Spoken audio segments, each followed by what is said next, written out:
Hello and welcome everyone to today's special session, which is about achieving fluency. I'm going to share with you what I believe to be essentials in achieving fluency and also the key processes that will take us there. But before we do that, let's look at the definition of fluency. What do we mean by fluency? Now, there is a huge misconception that fluency is the ability to speak quickly, perfectly, using advanced vocabulary and sounding like a native speaker. Whereas in fact, in reality, really fluency is the ability to communicate comfortably and effectively, stemming from clear pronunciation, well-structured sentences, and appropriate vocabulary. That's what we need for fluency. And these skills, clear pronunciation, well-structured sentences, appropriate vocabulary, need to be acquired in every step of the journey, from A1 to C2. Whatever step we are in, we need to be paying attention to all of these three things, right? So for me, that's the correct definition of fluency. Let's see what I mean by the essentials. Okay. Fluency to a language is a journey, right? I think we all agree on that. So like any other journey, we need to have planned a course. We need to know where we are now, where we're going next, what we will be doing later, and always keeping our vision in mind. So our eye is on the C1 fluency level. Now, a lot of people liken the language, especially the English language, to an ocean. So let's see, if we are going on a sea journey, what do we need? We need a minimum of two things: a compass to let us know where we are and where we're going, and a boat, even a simple boat. So once we've got equipped with these things, these essentials, obviously we need to get going. There is no point in just sitting in this boat and looking around, hoping that something will happen.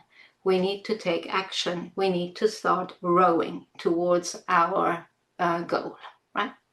So what can make our journey even faster and more fun and more efficient is having some companions to row with us, and makes us go faster and give us more fun, enjoyment. And of course, having a guide is always a good idea because it will keep us on track.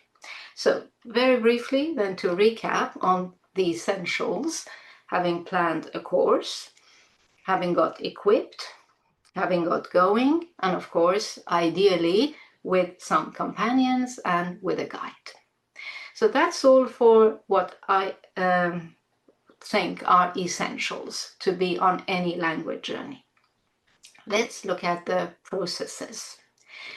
Now, for me, there are three key processes. We need to study the language, we need to use the language, and you also need to immerse ourselves in the language. Let's break each one down. What do I mean by study? Study has two separate activities related to it. One is obviously getting input, so having lessons. You watch lessons, you take notes, you recall what you've learned. That's step one. Step two, all of this learning needs to be consolidated, and the consolidation is through exercises, written exercises. Transcription exercises are very useful, and very importantly, not to forget oral exercises, oral drills, shadowing, etc. That's the study process. What's the next one? Use. We need to use the language that we are studying. We need to write about a topic and get feedback on it from a teacher, and now these days AI can give us very good feedback as well, very efficient.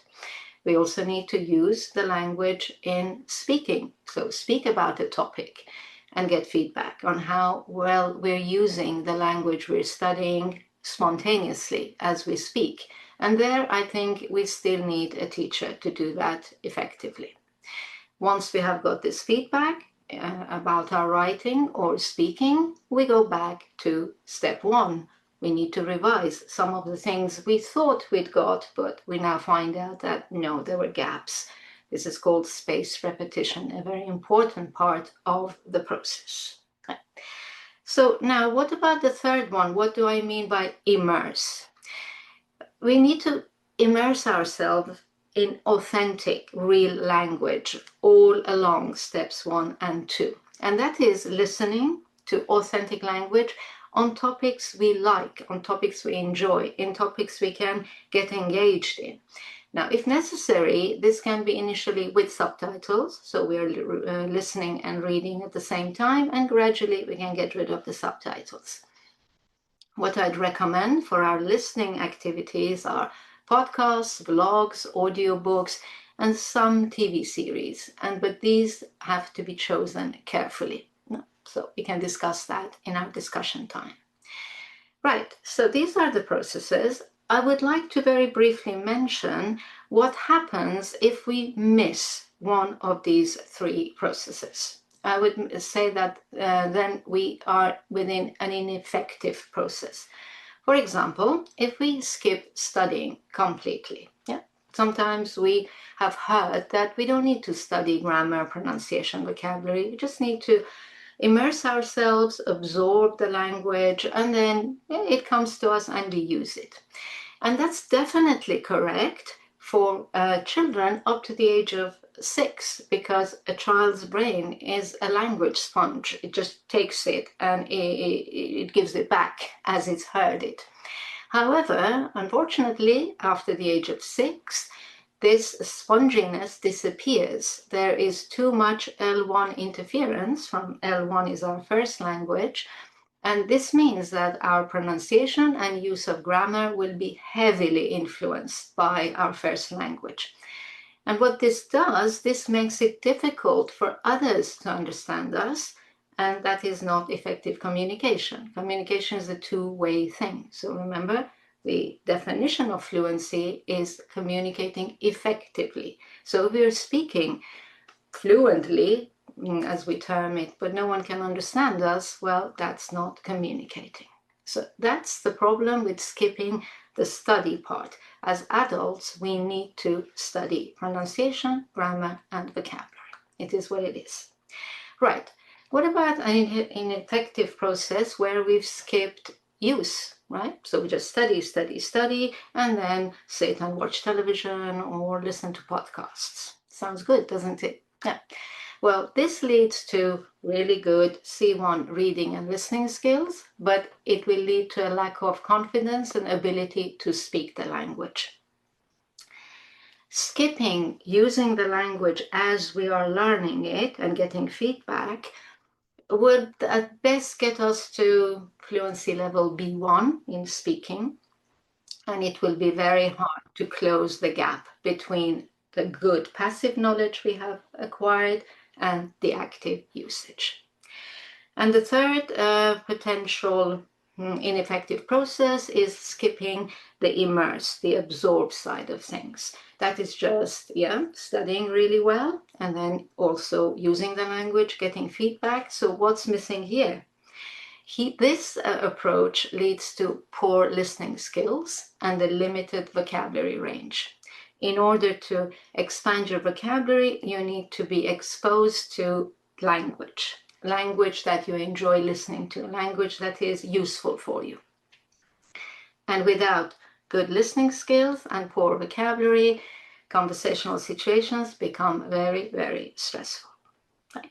So that's what I would like to share with you about essential and processes. But one last thing to mention is that we also need a mindset, a specific mindset to make this language journey successful.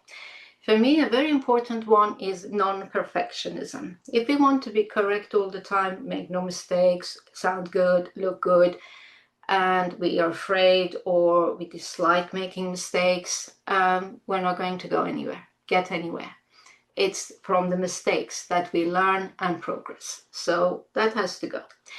We also need patience because there is no fast track. I know some channels, some courses promise become fluent in 3 months, in 6 months, Really, it's a journey. It will take time, and it will take different people a different length of time, depending on where we are and how much L1 interference we have, right?